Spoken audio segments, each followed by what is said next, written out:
that industry, the seed industry, are there hot products every year, like the hot new things coming out? Everybody's after this or everybody's after that, or there's a new variety of this or that? Yes.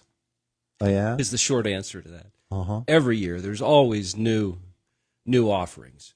I mean, I guess you don't always know exactly when those are going to hit the marketplace, because the breeders are always working, in the background to add new traits. So it might not be a new species of flower or a new species of vegetable. But something gets But hot. within those categories, they're always working on different traits. So it might be a disease. We're trying to this cultivar has been susceptible to a certain disease, and so the breeders have been trying to Straining it out. to get that out of there, to build some resistance. Crossbreed that with one that has resistance, and so to make that cultivar better.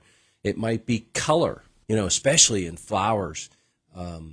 The hot new color. Yes, yeah. So when you look through everything, and when you go to the different seed companies and you start looking, then they're going to have those up there in front of you so that you can see this new combination or this new color scheme.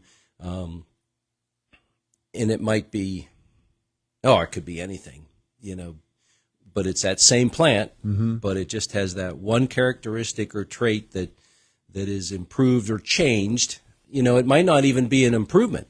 Yeah. It might strictly be a color thing. Yeah, this is what people are enjoying this year. Yep. Or this is what we'd like you to consider adding to your. Yeah. We think of those in terms of what we're growing in our gardens and our flower beds this year, but can we think of that long term as well? Like I'm thinking of when Honeycrisp apples all of a sudden became the thing for people to plant, apple trees that grow the Honeycrisp. Well, that's a long term thing before they start producing. So I don't know. You probably do. Do these things get hot as well? Something that's going to be something that becomes mature years from now. Yes. Because again, in that, in the apple industry and in the tree fruit industry, same thing. The breeders are looking for what's new, what's different characteristics, either resistance to an insect or disease complex or growing habit. Honeycrisp is a challenging, it's a great variety, especially for the consumer, eat those apples. But on the back end of that, on the horticulture, on the production end of that, it's a challenging variety to grow because it just has some growth characteristics that are challenging. It's controversial too, and they've been working on that. Over time, there's been new strains of Honeycrisp. Yeah. We're not. What you buy today isn't necessarily what was originally developed and on the market. So there have been improvements to that, just different, a little bit different strains that people have found that, this grows better. That's, it's a little easier to grow. We don't have this problem. And so those have gotten added into the industry. But you're right, it takes years to make that happen because, especially in tree fruit, we're talking about vegetatively propagating that material. So we're taking, you've got to grow a tree, and then you're taking budwood off that tree to then propagate the plants that you want to sell. And so that takes takes time to build up enough product and get it in a nursery and growing it in order to bulk it up enough to sell. That also happens when you look at all the All-America selection winners. So that's an ongoing program that's been going on for decades, but different places around the country, they look at different varieties. All the seed, a lot of the seed companies contribute to that, and so you compare your varieties against somebody else's varieties, and so each year there's a new group of All-America selections, and there's flowers, vegetables, and then also roses is a separate thing, but there's All America selection for roses.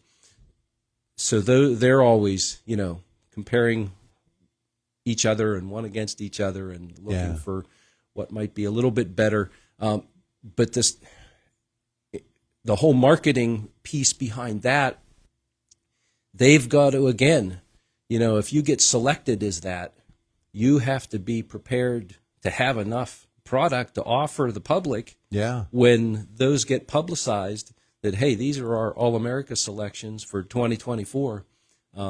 You've got to be ready to have the seed or the plants available because for you to choose from. The local retailers, they want them now because people are going to be coming in asking for them. It's not like the orchard owner is going to say, oh, Honeycrisp or the hot apple, now I'm going to rip out all my Macintoshes and grow them this year. That's a whole different thing. No. It's a longer decision process. And then the other thing that's happened in the apple business is there are a number of trademarked varieties out there now.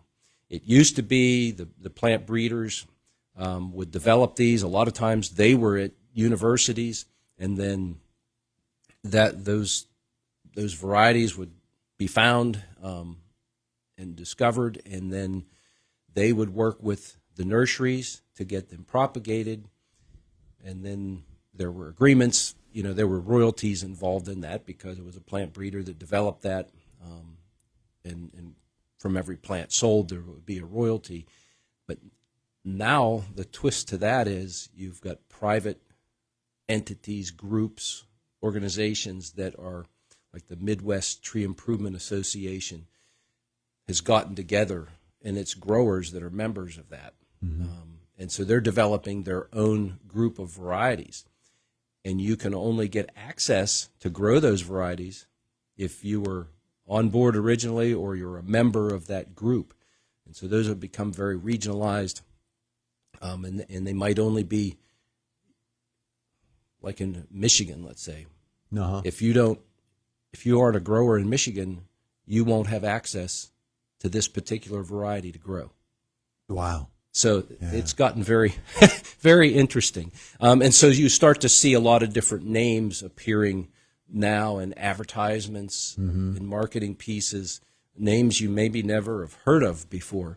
But this is what's happening. They have their variety, and it's copyrighted, it's trademarked, and so there's only certain people that can grow it and market it.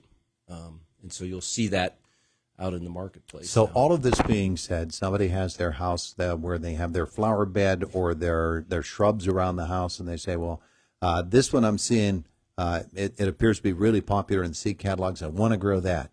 And so it's time for them to start laying out if they're going to start doing this thing, right? Yep, definitely. This is time to do it? Right, need to get those, if you're ordering seeds, get the seeds ordered now, and look ahead to when do you want to plant those? So a lot of that decision making is done. When is it going to freeze? When's the last freeze going to be in your area?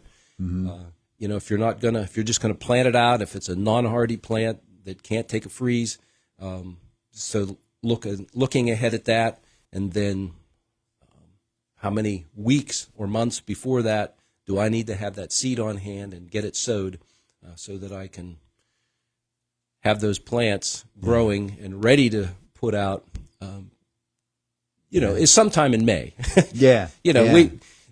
There's more fluctuation now in when we see our last freeze.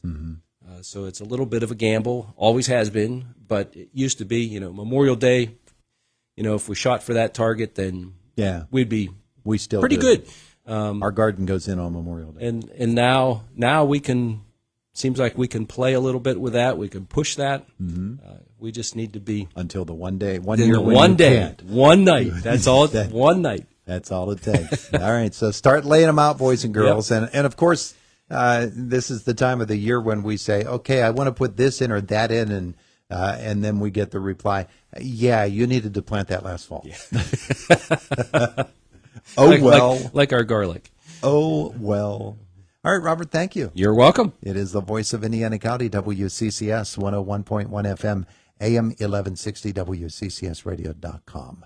It is a Friday morning, Friday, January the 26th. Today, cloudy, a chance of a morning shower, a high today of 59 degrees. Now, we've already been at 60, so we beat that. And right now in downtown Indiana, our temperature this morning remains at 60 degrees.